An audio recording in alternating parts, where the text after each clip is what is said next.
Hey, happy Monday, August 2nd, 18th week in Ordinary Time. It is nice to be with you. You maybe can tell I gave myself a haircut. I mohawked it before I went camping because who doesn't like terrible hairdos when you're in the mountains? And the only way that I could make it presentable was to really cut it short. So that's the story of my hair, perhaps even my awful hair. Who knows? Best thing about a bad haircut, especially something that's short, 2 weeks later, it looks absolutely fine. I am going to stop talking about my haircut and talk about the scriptures. So I will give you a reflection. There's a link on the side. If you have not yet read the daily readings, click the link, prayerfully read the readings, and then turn off the screen, spend a little bit of time in prayer and reflection and quiet before you move on with whatever else you have in your day. Okay. We are kind of in the greatest hits of the law, the Old Testament. I mean, just skipping, right? I think we had 2 days last week of Leviticus. We've got 4 days this week of Numbers, and then we're going to move on into Deuteronomy. So if you would really like to get into the minutia of the priests examining the hair of people with leprosy, or the way to differentiate the correct goats to offer in burnt sacrifice in the temple, you are welcome to really get into the details of the books of the law. I think everybody should read those at some point just to appreciate a little bit of the minutia and even, God working in ways that we as moderns don't particularly love. But again, we are kind of hitting the high points of these books. So, Book of Numbers and the Gospel of Matthew. Maybe two things jump out at me from the book of Numbers. One would be the complaining of the people, and the second might be the burden of leadership, the grief of Moses as he leads the people.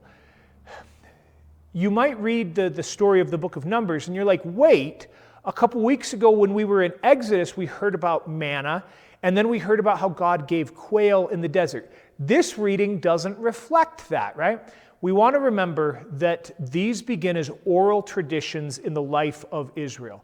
And each of these books are compiled by different editors at a different time into their present form. We still believe that they are inspired, but we accept that they are coming from different places.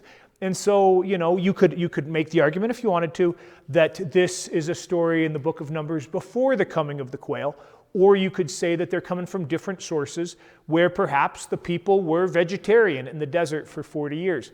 You can appreciate that I resonate with this story as we hear about our ancestors desperately pleading to God for meat. Just give us meat. I think that there could be some resonance here of the way that we forget the bad times, right? Remember, these ancestors were slaves, right? And were having genocide perpetrated against them.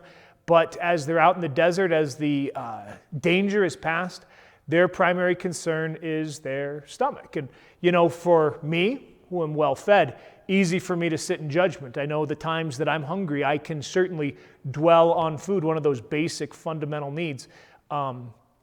Perhaps as we enter into this prayer, we might be mindful of people around the world, even people in these United States who are food insecure and are worried about where their next meal is coming from.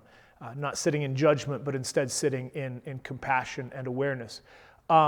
Another just kind of random thought that I had as I was praying with this was, the reality of many of us stocking up on beans and grains as lockdown rolled around March of 2020, and then people discovering that they really didn't like living on a diet of beans and grains.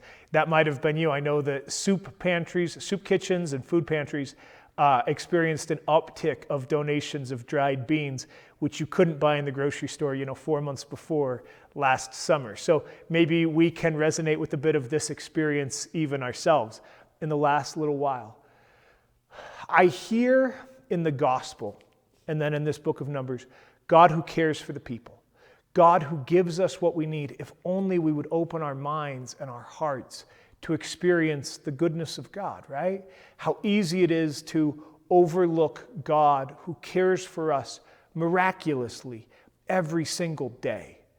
I hear the invitation in my prayer to pray with the beginning part of this book of Numbers and with the gospel, the miraculous feeding. Not of, boy, I wish that God would take care of me in a miraculous way, but rather, boy, I wish that I could see the way that God cares for my absolute every need at absolutely every moment. One of the things they had us do on a spirituality program when I was still in seminary was just feel my pulse or be mindful of my respiration, and to be aware that every time my heart beats, every time my breath is drawn in, that is God willing me in existence.